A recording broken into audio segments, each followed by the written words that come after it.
The last time I watched Tom Hanks in a World War II movie was 1998. Saving Private Ryan got hosed at the Academy Awards by Shakespeare in Love, which somehow won Best Picture.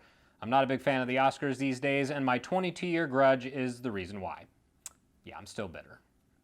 Very bitter.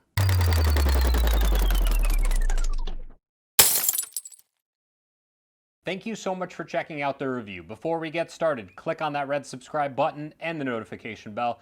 That way you know whenever I post a new video. So as I try and continually bury my anger over Saving Private Ryan's Oscar snub, it's time to talk about Greyhound. Hanks has proven over the course of his career that he's fairly obsessed with the history of World War II.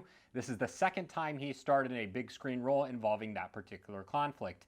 And he was an executive producer on both The Pacific and Band of Brothers for HBO. Hanks plays Ernest Krauss, a Navy captain in charge of the U.S. destroyer Keeling, which is aptly nicknamed Greyhound. His charge? To escort a convoy of 37 multinational supply ships from the United States to Great Britain during the Battle of the Atlantic in 1942. This task is made exponentially more difficult due to the lack of air support in the middle of the ocean, an area sinisterly referred to as the Black Pit. As you can probably guess, things go wrong when the convoy comes under attack from a pack of German U-boats. Where many of today's films tend to be overblown and way too long, Greyhound is lean and efficient. Barely coming in at a cool 90 minutes, this movie doesn't have time for those small details such as character arcs or development.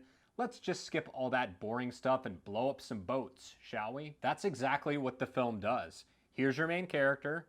You get a 2-minute scene of him meeting with his lady friend in a hotel lobby, and then bang, depth charges, bearings, headings, port, starboard, contact, torpedoes, etc., etc., etc. You know the drill. What's actually kind of humorous about this is that the introduction scene almost feels like the filmmakers were desperate to pad the movie's length. Oh no, we don't have enough content to hit 90 minutes. Let's throw in the scene where the guy's just talking to this girl in a hotel lobby. Is that gonna make the movie better? No, not really. Perfect.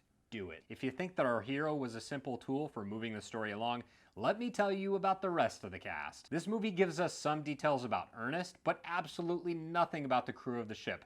I couldn't even tell you the name of the radar technician, the XO, or the helmsman. There's a guy named Cleveland who makes the food though. Of course I remember the name of the food guy. Hanks fits nicely into this role, even if the development of his character is at a bare minimum. I know that he's got that girlfriend, and that he likes coffee, and that he reads the Bible, and that he literally spends the entire movie on the bridge and never gets any sleep. Hence the coffee. Despite the lack of characterization, the movie is completely centered around this one character, a choice that does work surprisingly well at keeping the audience engaged in the moment. Having Ernest on the bridge the entire time works both for and against the movie.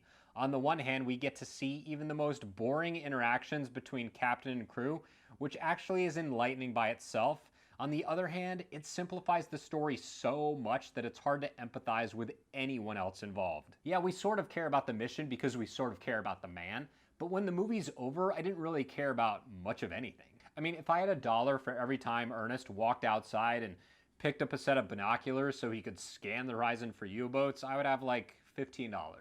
If I had $1 for every time he issued a command to one of his guys, I would have like $250.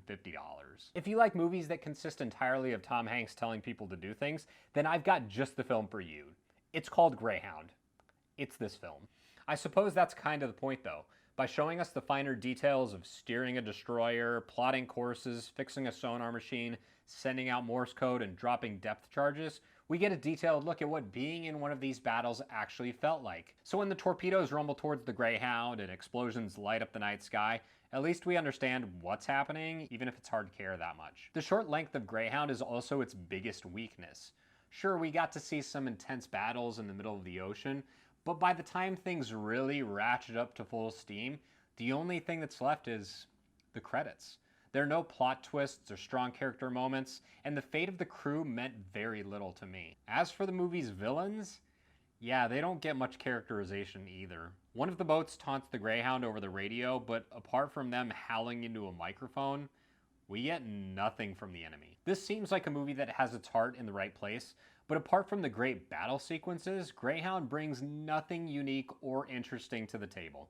It's not nearly as compelling as something like Das Boot or The Hunt for Red October, which is a real shame. Greyhound is passable summer fare, but if you're looking for something to stick with you after the credits roll, there are better options out there.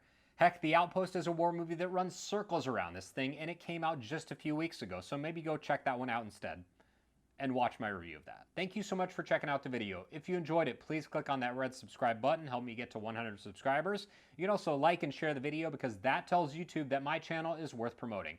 Also, sound off in the comments, tell me I'm wrong about Greyhound and that I'm wrong about Shakespeare in Love, and I'll see you next Wednesday at 9 a.m.